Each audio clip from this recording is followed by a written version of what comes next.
வணக்கம். விஎஸ் ஜோதிடம் சேனல். இந்த ஜோதிட சேனலில் சனி பகவானை பற்றி மிகவும் தெளிவாகவும் விளக்கமாகவும் ஒவ்வொரு பதிவும் போட்டுக்கொண்டு இருக்கோம்.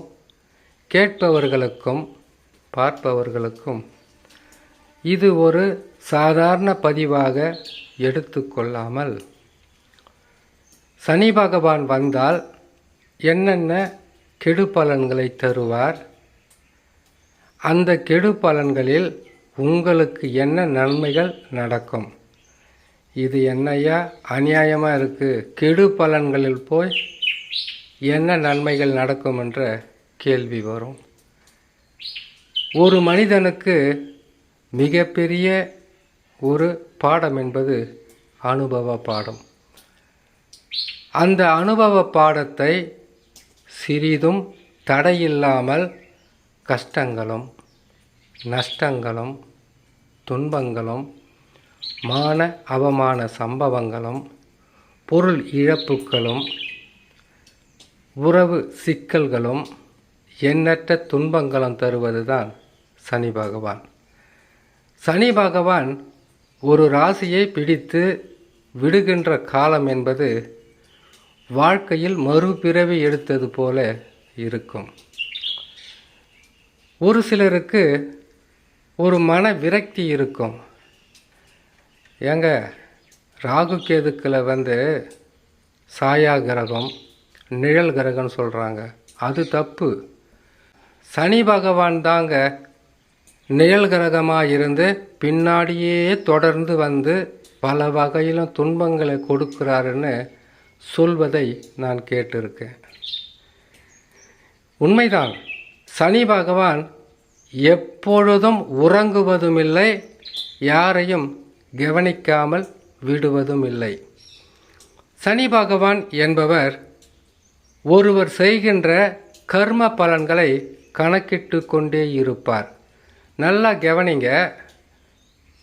சனி பகவான் ஒரு ராசியில் அதிகமாக கஷ்டங்களை கொடுப்பது, ஒரு ராசிக்கு நன்மைகளை செய்வது.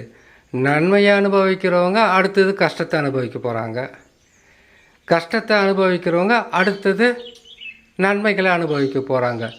இது சுழலும் சக்கரம் போல் ஒருவருக்கு பின்னால் ஒருவருக்கு நன்மையும் தீமையும் நடந்து கொண்டே தான் இருக்கும் காலச்சக்கர கணக்குப்படி. ஏழை ஏழையாகத்தான் இருக்கிறான், பணக்காரன் பணக்காரனாகவே இருக்கிறான். இதற்கு விதிவிலக்காக பிறப்பு ஜாதகம்தான் பதில் சொல்லணும். ஏழையாக இருப்பதற்கு கிரக அமைப்புகள் தான் காரணம், பணக்காரர்களாக இருப்பதற்கும் கிரக அமைப்புகள் தான் காரணம். கிரகங்கள் தருவதை தடுக்க யாராலும் முடியாது, கிரகங்கள் கெடுப்பதை கொடுக்க யாராலும் முடியாது. அல்லது கிரகங்களே கொடுக்க ஆரம்பித்து விட்டால் அதை தடுக்கவோ கெடுக்கவோ யாராலையும் முடியாது. நிறைய பேர் உங்கள் ஊர்லேயே பார்த்துருப்பீங்க.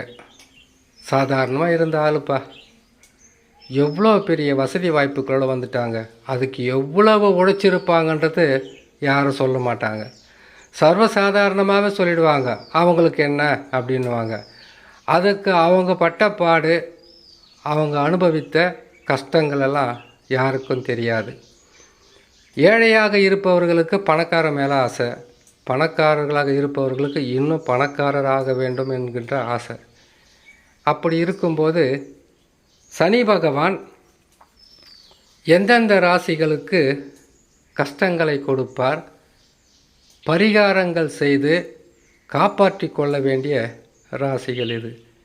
எளிய பரிகாரம்தான், ஆனால் காசு பணத்தை செலவு பண்ணி செய்கிற பரிகாரமும் இருக்குது. காசு பணத்தை செலவு செய்ய எங்கக்கிட்ட அவ்வளவு வசதி இல்லைன்னா அதுக்கும் எளிய பரிகாரம் இருக்குது. இப்போது சனி பகவானால் வருகின்ற துன்பங்களிலிருந்து, கெடு பலன்களில் இருந்து, மன கஷ்டங்களிலிருந்து மீண்டு வருவதற்குண்டான பரிகாரங்களை செய்ய வேண்டிய ராசிகள் மேசம். மேச ராசிக்காரர்களை பொறுத்த வரையில் 7.5 சனி ஆரம்பம். ஏழரை சனியில் விரயச்சனி. அடுத்தது கடுமையான துன்பங்களை அனுபவிக்க தயாராகி கொண்டிருக்கும் சிம்ம ராசி. அதற்கடுத்தது என்ன செய்வது என்று தெரியாமல் தவறுகளை செய்து அதற்கு பிறகு சிக்கித் தவிக்கப் போகும் கன்னி ராசி. முக்கியமாக கவனிக்கணும், சனி பகவானை பற்றி தான் இந்த பதிவில் சொல்கிறோம். ஒருவேளை ராகு கேது குரு பகவான் பலமாக இருந்தால் அவர்கள் பலமாக இருக்கிற வரைக்கும் உங்களுக்கு பாதகம் கிடையாது. ஏன்னு கேட்டிங்கனாக்கா, ராகு கேதுவா 1.5 வருஷம் பலமாக இருப்பாங்க, குரு பகவானா 1 வருஷம் பலமாக இருப்பார். அதுக்கு பிறகு பழைய குருடி கதுவை தரடி தான்.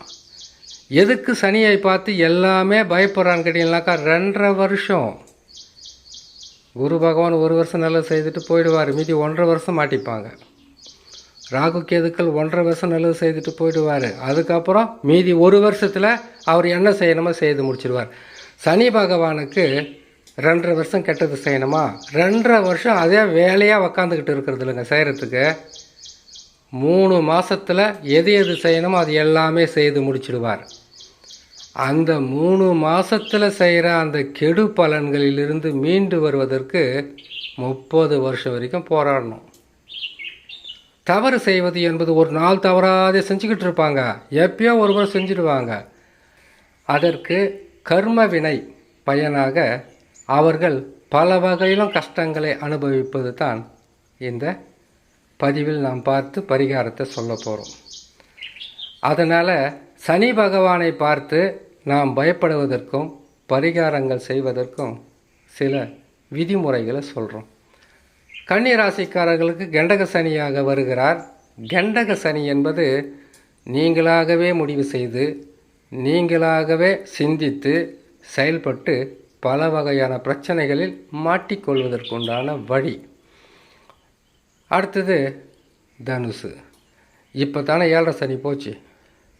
7.5 சனியில் இருந்து பட்ட கஷ்டத்திலிருந்து இன்னும் மீண்டு வரல. அவ்வளோ சீக்கிரத்தில் வந்து அர்த்தாஷ்டம சனி வந்துட்டாரான்னு கேட்டிங்கனாக்கா, சனி பகவான் 4ஆம் இடத்தில் வந்தால் அர்த்தாஷ்டம சனி.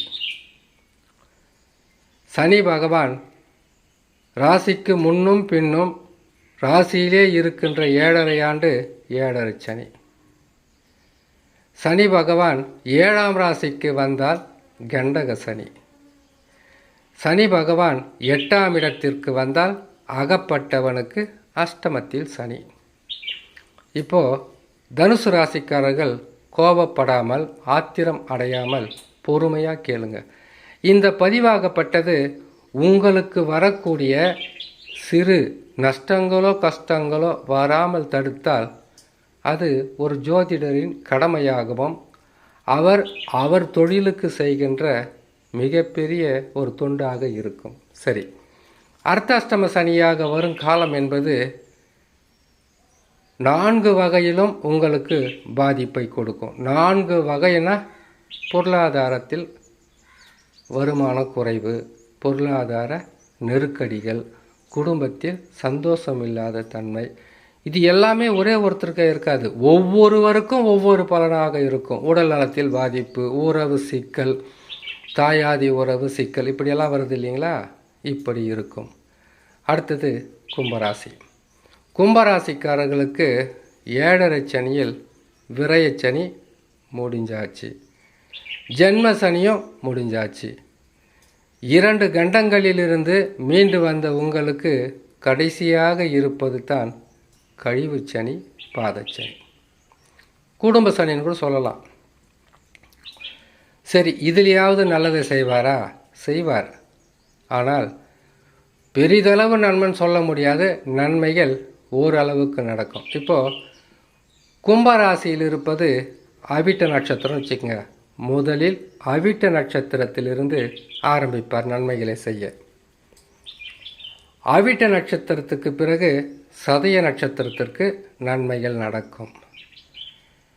சதய நட்சத்திரம் முடிந்தவுடனே புரட்டாதி நட்சத்திரத்திற்கு நன்மைகள் நடக்க ஆரம்பித்துவிடும். ஒரே டைமில் நல்லது நடக்குது 3 பேருக்குமேனு கேட்டிங்கனாக்கா தசா பலமாக இருக்குன்னு அர்த்தம். அடுத்தது, என்ன செய்வது என்றே தெரியாமல் திக்கற்ற மனிதர்களாக தவித்து கொண்டிருக்கும் மீனராசி. மீனராசிக்காரர்களுக்குத்தான் சனி பகவான் கடுமையான பாதிப்புகளை தருவார். இது குரு ராகு கேதுவை தவிர்த்து சனி பகவானை மட்டும் வைத்து சொல்லக்கூடிய பதிவின் நீளம் கொஞ்சம் அதிகமாக தான் இருக்கும். மனசை தடப்படுத்திக்கிட்டு கேளுங்க. ஏன்னு கேட்டிங்கன்னா ஒரு சின்ன நன்மை தான். இதை சர்வசாதாரணமாக சொல்லிட்டு போயிட முடியாது சனி பகவானின் செயல்பாடுகளை. அப்படி இருக்கும்போது சனி பகவான் வந்தார், பிடித்து விட்டார். இப்போ எது செய்து நம்மை நாம் காப்பாற்றி கொள்வது? எப்போவுமே உங்கள் வீட்டில் ஒருத்தரை பாருங்கள், ஒரு 5 பேர் 10 பேர் இருக்கிறீங்க, ஆனால் 4 பேர் 3 பேர் இருக்கிறீங்கன்னு வச்சிங்களேன். நீங்கள் சமையல் செய்வீங்க, எல்லோருக்கும் ஒரே மாதிரியாக சமைக்க முடியாது. ஒருவருக்கு இனிப்பு பிடிக்கும், ஒருவருக்கு துவர்ப்பு பிடிக்கும், இன்னொருவருக்கு கசப்பு பிடிக்கும், இன்னொருவருக்கு இப்படி புளிப்பு உப்பு காரம் இனிப்பு இப்படியெல்லாம் வருது இல்லைங்களா கசப்புன்னு. அந்த மாதிரி ஒவ்வொரு கிரகத்துக்கும் ஒரு பரிகாரம்னு ஒன்று இருக்கும். அந்த பரிகாரங்களை செய்து வந்தால் பெரிதளவு பாதகத்தை தராமல் காப்பாற்றுவார். இதுவரையில் எப்படியோ, இதுவரையில் செய்தீங்களோ செய்யலையோ, இனிமேல் செய்ய ஆரம்பிங்க. சனி பகவான் யாரையெல்லாம் குறிப்பாருன்னு தெரியுங்களா உங்களுக்கு? ஏழை எளிய மக்கள், அன்றாடம் உணவிற்காக அலைந்து திரிந்து உழைக்கும் ஏழை எளிய மக்கள், எந்த உறவும் இல்லாமல் இறைவனால் கிரகங்களால் வஞ்சிக்கப்பட்டு பிறப்புக்கும் இறப்புக்கும் நடுவில் பல வகையான துன்பங்களை அனுபவிக்கும் ஊனமுற்றவர்கள். அவங்களுடைய வாழ்க்கையவே கொஞ்சம் நினச்சி பாருங்கள். அப்படியே சனி பகவானுடைய வாழ்க்கை வரலாறை கொஞ்சம் படித்து பாருங்கள். அவரும் ஒரு கால் ஊனமாக பிறந்தவர் தான். சிவசிவா. அப்படி இருக்கும்போது அவர் அந்த அனாதைகளையும் ஆதரவில்லாத அனாதைகளையும் ஊனமுற்றவர்களையும் அன்றாட உணவிற்காக ஒவ்வொரு வேளையும் கடுமையாக உழைக்கின்ற உழைப்பாளி வர்க்கத்தை சேர்ந்தவர் சனி பகவான். சனி பகவானுக்கு இந்த ஏழை எளிய மக்கள் கோயில் குளங்கள் இவைகளுக்கு சனி பகவான் பிடிக்கின்ற காலத்தில் அவர்களுக்கு அவங்க குடும்பத்தையே காப்பாற்றுங்க, அவங்கள பிரச்சனையிலிருந்து காப்பாற்றுங்க, அவங்கள காப்பாற்றி விட்டுட்டிங்களா நீங்கள் உடனுக்குடனாக உலகத்தில் மிகப்பெரிய பணக்காரர்கள் ஆக போகிறீங்கன்னு சொல்ல முடியாது. ஆனால் அவர்களுக்கு உங்களால் இயன்ற வரை உதவி செய்து வந்தால் சனி பகவானின் கடுமையான கோபங்களிலிருந்து மீண்டு வரலாம், கடுமையான கெடு பலன்களிலிருந்து உங்களை காப்பாற்றி கொள்ளலாம். ஒரு அன்னதானம் போடுறது, ஆலயங்களுக்கு சென்று அமாவாசை நேரத்திலும் பௌர்ணமி நேரத்திலும் முடிந்த அளவுக்கு சிவன் ஆலயம், எந்த ஆலயமாக இருந்தாலும் சரி அந்த ஆலயத்தில் கருவறை தீபம் ஏற்றுவது. நாம் ஒருத்தருக்கு உதவி செய்யணும். முதியோர் இல்லங்களுக்கு போங்க, வயிறார உணவு கொடுங்க. அனாதை இல்லங்களுக்கு போங்க, உணவையும் கொடுங்க. ஊனமுற்றோர் இல்லத்துக்கு போகலாம், அவங்களுக்கு தேவையானதை கொடுத்துட்டு வரலாம். இப்படி அவர்களுக்கு உதவி செய்தால் சனி பகவான் பல வகையிலும் வரக்கூடிய துன்பங்களிலிருந்து உங்களை காப்பாற்றுவார். உடனே காப்பாற்றாவிட்டாலும் நீங்கள் மனமுருகி வேண்டி இந்த பரிகாரங்களை செய்து வருவதன் மூலம் உங்களுக்கு விமோசனம் என்பது கட்டாயமாக இருக்கும். சரி, உங்களால் இப்படிப்பட்ட உதவிகளையோ எதையும் செய்ய முடியாத சூழ்நிலையில் இங்கே இருக்கீங்களா? அதற்கு சிவனாலயம். சிவனாலயங்களில் போயிட்டு கருவறை தீபம் ஏற்றுவது. அதாவது நம்ம போவோம் நவகிரகத்துக்கு போயிட்டு கற்பூரமோ அல்லது நல்லெண்ணெய் ஏதோ ஒரு எண்ணெயை வாங்கிட்டு போயிட்டு நாம் விளக்கேற்றிட்டு வருவோம். இதை விட மிகவும் சிறப்பான பரிகாரமாக எந்த ஆலயங்களுக்கு சென்றாலும் கருவறை தீபம் ஏற்றுங்க.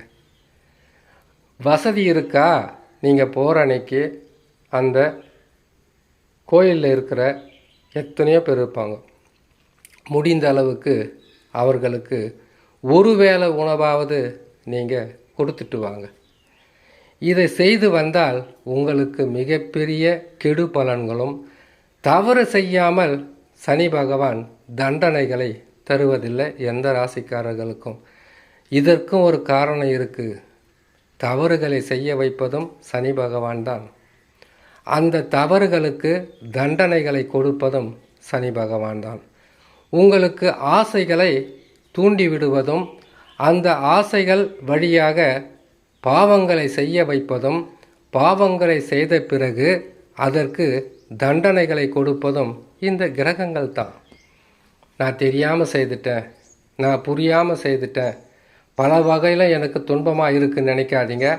அப்படி நீங்கள் அந்த பாவத்தையும் தவறையும் தப்பையும் செய்ததால் தான் இப்போ பரிகாரத்துக்கு போயிருக்கீங்க. அடுத்த முறை நீங்கள் பாவமே செய்ய மாட்டீங்க. சரி, இப்போ மேச ராசிக்கு 7.5 சனின்னு சொல்லியிருக்கோம். சிம்ம ராசிக்கு அஷ்டம சனி, கன்னி ராசிக்கு கண்டக சனி, தனுசு ராசிக்கு அர்த்தாஷ்டம சனி, கும்ப ராசிக்கு 7.5 சனியில் கழிவு சனி, மீன ராசிக்கு ஜென்ம சனி. சரி, இந்த சனி பகவான் இந்தந்த ராசிகளுக்கு எப்பவுமே தொல்லையை கொடுப்பாரா? கிடையாது, அப்படி கொடுக்க மாட்டார். எதுக்கு இவ்வளோ உறுதியாக சொல்கிறீங்கன்னு நீங்கள் கேள்வி கேட்கலாம். அதுக்கும் பதில் சொல்லிடுறேன். இப்போது சிறு பிள்ளைகளாக இருப்பாங்க, அவங்களுக்கு அவ்வளோ பெரிய பாதகத்தை கொடுக்க மாட்டார். நோய், எதை விளையாடிக்கிட்டு இருந்தாங்க, கீழே விழுந்துட்டாங்க, மருத்துவ செலவு, வீட்டில் சில பிரச்சனைங்க, இப்படி கொடுப்பார். படிக்கிற பிள்ளைகளுக்கு படிப்பில் ஆர்வம் இருக்காது. அப்படி ஆர்வம் இருந்தால் கூட சேருதுங்க இல்லையா, அதுங்கெல்லாம் சேர்ந்து கெடுத்துரும். 2 ஆச்சு. அடுத்தது திருமண வயதில் இருப்பவர்களுக்கு ஒன்று திருமணம் காலதாமதமாகலாம். இல்லைன்னு கேட்டிங்கனாக்கா இவ்வளோ வயசாச்சு என்னதான் பண்ணிக்கிட்டான்னு குத்தல் பேச்சுகளும் மனக்குழப்பங்களும் உருவாக்குன்ற மனிதர்கள் நம்ம அருகிலே இருப்பாங்க. ஒருத்தனுக்கு கெட்ட நேரம் வந்தாக்கா பகையாலை தேடி வெளியூருக்கெல்லாம் போக வேண்டிய அவசியமே கிடையாது, பக்கத்திலே இருப்பாங்க. அதுபோல் அந்த மாதிரி ஒரு நிலையில் இருக்கும் திருமணம் ஆகாதவர்களுக்கு, திருமண வயதில் இருப்பவர்களுக்கு. வேலைக்கு போயிட்டு வரீங்களா, அவங்களுக்கு ஒரு பலனாக இருக்கும். வேலையில் ஆர்வம் இல்லாத தன்மை, வேலை செய்துன்னு இருந்தாக்கா மேலதிகாரிகளின் சீற்றம், குடும்ப சுமைக்காகவும் வாழ்க்கையில் இருக்கக்கூடிய கஷ்டங்களை தீர்ப்பதற்காக வேலைக்கு போகிறோம். அந்த இடத்துல நண்பர்கள் எதிரிகளாக மாறுறது, மன நிம்மதி இல்லாத சூழ்நிலையாக மாறுறது, இப்படியெல்லாம் இருக்கும். அடுத்தது கடுமையான பாதிப்புகளை சந்திப்பது யாருன்னு கேட்டிங்கனாக்கா திருமணமாகி குடும்ப தலைவனாகவோ தலைவியாகவோ இருப்பவர்களும். நம்ம தொழில் செய்கிறோம் இல்லையா, வியாபாரம் செய்வோம் சொந்தமாக இருக்கும், ஒரு தொழில் செய்வோம் சொந்தமாக இருக்கும், ஒரு பிஸ்னஸ் பண்ணுவோம் அது சொந்தமாக இருக்கும், ஏதோ பெரிய பெரிய ஒரு தொழிலும் பிஸ்னஸ் மேன்களாக இருக்காங்கன்னாக்கா அவங்க பல பேரை அவர்களுக்கு பதில் சொல்லணும். அவர்களை கட்டி ஆளக்கூடிய ஒரு மிகப்பெரிய ஒரு பொறுப்பு அந்த தொழில் அதிபர்களுக்கும் சொந்தமாக தொழில் செய்பவர்களுக்கும் இருக்கும். இவர்களைத்தான் கடுமையாக பாதிப்புகளை செய்யும் இந்த சனி பகவான் கெட்ட இடத்திற்கு வரும்போது. மற்றவங்களுக்கெல்லாம் வந்தமா போனோமா பிரச்சனை கொடுத்துமா, எனக்கு அவங்க வாழ்நாளில் பிரச்சனைகளை பெருசாக எதிர்கொள்ள முடியாதுன்றதுக்காக ஓரளவுக்கு கொடுத்துடுவார். ஆனால் இவங்க எதையும் செய்து பெரிய அளவில் வெற்றி பெறன்றதுக்காக தான் ஆரம்பிப்பாங்க. வியாபாரம், தொழில், வர்த்தகம், இது எல்லாமே. இது எல்லாத்தையும் கூட காப்பாற்றிடலாம். வியாபாரம், தொழில், பிஸ்னஸ் இதெல்லாம் காப்பாற்றிடலாம், போனாலும் வந்தாலும் காப்பாற்றிடலாம். ஆனால் குடும்ப தலைவன் தலைவியாக இருக்கிறவங்க படுற கஷ்டம் மாதிரி யாரும் இருக்க மாட்டாங்க. நல்லா இருந்த மனுஷன் கூட இப்படி நாசமாக போயிட்டானே அப்படின்னு சொல்கிற அளவுக்கு குடும்பத்தில் கெட்ட பெயர்களை உருவாக்கி குடும்ப தலைவனையை தலைகுனிய வைப்பது தான் இந்த காலகட்டம். அப்படி இருக்கும்போது சனி பகவானை பார்த்து எல்லாமே பயப்படணும். சனி பகவான் 7.5 சனியாக 7.5 வருஷம், அர்த்தாஷ்டம சனியாக 2.5 வருஷம், கண்டக சனியாக 2.5 வருஷம். அஷ்டம சனியாக 2.5 வருஷம். 30 ஆண்டுகள் 12 ராசியும் சுற்றி வர, அதில் 15 ஆண்டுகள் 7.5 சனி, அர்த்தாஷ்டம சனி, கண்டக சனி, அஷ்டம சனி அவருடைய காலம். மீதி இருக்கிற 15 ஆண்டுகள் வாழ்வதற்குண்டான வாழ்வாதாரத்தையும் போராடி வெற்றி பெறுவதற்குண்டான வழிகளை காட்டக்கூடிய காலங்கள். நல்லா யோசனை பண்ணி பாருங்கள். ஒரு ராசியில் சனி பகவான் இருப்பது 2.5 ஆண்டு காலம். 2.5 வருஷத்துக்கு நீங்கள் மாத வாரியாக கணக்கு போட்டிங்கன்னாக்கா 30 மாதம் வரும். 30 வருஷமாக நீங்கள் செய்த தவறை 30 மாதங்களில் கழித்து எடுக்க வேண்டும் சனி பகவான். நீங்கள் அதாவது நீங்கள் ஒரு காசோ பணமோ கொண்டு போயிட்டு ஒரு பேங்க்கில் போட்டு வைக்கிறேன்னா வட்டியும் முதலும் சேர்த்து கொடுப்பாங்க. நீங்கள் செய்கின்ற பாவத்தை சனி பகவான் அவருடைய பேங்க்கில் போட்டு வச்சுருப்பார். இந்தந்த காலத்தில் தவறு செய்த, அப்பா அம்மா பேச்சை கேட்கல, நீ அக்கிரமம் பண்ண, நீ தான் என்ற கர்வத்தில் அழிஞ்சு போன, நீ பாவத்தை செய்த, கடவுளுக்கு பொறுக்காத பாவத்தை செய்த, இருட்டு யாருக்கும் தெரியலன்னு நீ தவறு செய்த, குடும்பத்துக்கு துரோகம் செய்த, கணவனுக்கு மனைவி செய்த துரோகம், மனைவிக்கு கணவன் செய்த துரோகம், பெற்ற பிள்ளைகள் தாய்க்கு செய்த தகப்பனுக்கு செய்த துரோகம், தாய் தகப்பன் பிள்ளைகளுக்கு செய்த துரோகம், இப்படி துரோகங்களை சொல்லி கொண்டு போனால் எத்தனையோ இருக்கும். அதற்கெல்லாம் கூட்டி கழித்து அனைத்து வகையான வட்டியும் முதலமாக சேர்த்து பெறுவது தான் சனி பகவான். எதுக்காக? இன்னொரு முறை அந்த தவறை செய்யாதுன்னு சொல்லுவாங்க. அதிகமாக கஷ்டப்படக்கூடியவர்கள் இனிமேல் செய்ய மாட்டேன்னு திருந்திடுவாங்க. கால போகிற போக்கில் திரும்பவும் அதே மாதிரி செய்கிறதுக்கு ஆரம்பிப்பாங்க இல்லையா? அந்த நிலை வராமல் தடுப்பதும் அதை வர வைத்து திரும்பவும் மாட்டிக்கொள்வதும் உங்கள் கையில் தான் இருக்குது. பெரிய பழமொழி ஏற்கனவே பதிவில் சொல்லியிருக்கேன். நீங்கள் செய்கிற அனைத்து தவறையும் சனி பகவான் பார்த்து கொண்டு இருப்பார். கஷ்டம் வரும்போது நீங்கள் அவரை பார்க்க வேண்டியதாக இருக்கும். நீங்கள என்னையும் சேர்த்து நாம் அவரை பார்க்க வேண்டியதாக இருக்கும். தவறுகளை செய்வதும் தப்புகளை செய்திருந்தால் இந்த பரிகாரங்களை செய்து வந்தால் பெரிதளவு பாதகம் இருக்காது. கஷ்டம் வந்தோன்னு ஓடாதீங்க. குறைஞ்சது இப்போ மேசராசியா 2.5 வருஷங்களுக்கு முன்னாடி சொல்லிக்கிட்டு இருந்தேன், கெட்ட நேரம் வரப்போது விழிப்பாக இருங்க. சிம்ம ராசியா 2.5 வருஷங்களுக்கு முன்னாடியே சொன்னேன். கடகராசிக்காரங்களுக்கு 5 வருஷங்களுக்கு முன்னாடியே சொன்னேன். மிதுன ராசிக்காரங்களுக்கு 5 வருஷத்துக்கு முன்னாடியே சொல்லிக்கிட்டு வந்தேன். அதாவது கெட்டது நடக்க போது உஷாராக இருங்க, முன்னெச்சரிக்கையோடு இருங்கன்னு சொல்லுவோம். அது யாரோ ஒருத்தருக்கு தான் கண்ணில் அகப்படும். அவர்களுக்கு உண்டான அது வழியாக இருந்தால் இறைச்சித்தம். இந்த வகையில் மேசம், சிம்மம், கன்னி, தனுசு, கும்ப, மீன ராசிக்காரர்கள் கடுமையான சனியின் பிடியில் அகப்பட்டு கொண்டு இருந்தால் இந்த பரிகாரங்களை செய்து கொண்டு ஏற்கனவே சிறு தவறுகளோ அல்லது பெரிய தவறுகளோ செய்யாமல் இருக்க மாட்டோம், செய்திருக்கலாம். அப்படி செய்திருந்தால் இதற்கு அந்த ஊனமுற்றோர்களும் அனாதைகளும் முதியோர் இல்லங்களும் இதற்கு சென்று உணவோ உடையோ முடிந்த அளவுக்கு பரிகாரமாக செய்துட்டு வாங்க. கோயில்களில் அன்னதானம் செய்யுங்க. இதெல்லாம் முடியலன்னு சொன்னீங்கன்னா அதுக்கு ஒரு வழி இருக்குது. சிவனாலயம் மாலை நேரத்தில் போய் கருவறை தீபம், எந்த ஆலயமானா இருக்கட்டும், பிள்ளையார் கோயிலாக இருக்கட்டும், அம்மன் கோயிலாக இருக்கட்டும், சிவன் ஆலயமாக இருக்கட்டும், எந்த கோயிலாக இருந்தாலும் கருவறை தீபம் ஏற்றினால் வாழ்க்கையில் இருக்கக்கூடிய கர்ம வினைகள் தீர்ந்துவிடும் என்பது முன்னோர்களுடைய வாக்கு. இதை செய்து வந்தால் உங்களுக்கு நாளடைவில் கஷ்டங்கள் குறையும், நஷ்டங்கள் குறையும், துன்பங்கள் குறையும், நற்பலன்கள் நடக்கும் என்று சொல்லி இன்னொரு நல்ல பதிவில் உங்களை நான் சந்திக்கிறேன். நன்றி, வணக்கம்.